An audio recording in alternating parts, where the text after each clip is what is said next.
Nandito tayo ngayon sa Chico River. Ang ganda rito. Tara, ipinta natin. Gumamit ako ng 12x12 canvas panel at nagsimula na akong mag-sketch gamit ang sepia pencil. Limited ang color palette ko dito. Ito ay burnt umber, ultramarine blue, cadmium red, yellow ochre, at titanium white. Meron din akong mixture ng turpentine at linseed oil. Ang gamit kong paintbrushes ay synthetic hair.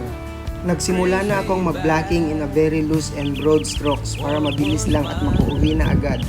Baka luto na yung nilaga. Nilaga? Baka? Baka habulin ako ng baka sa likod.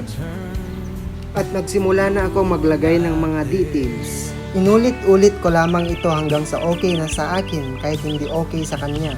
Kailangang mabilis lang ang lahat dahil mabilis lang magbago ang liwanag at kulay ng paligid.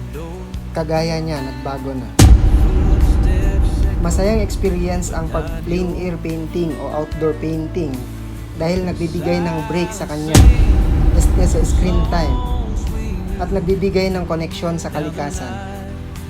Ayun na nga, at pagkatapos ng lahat, natapos rin.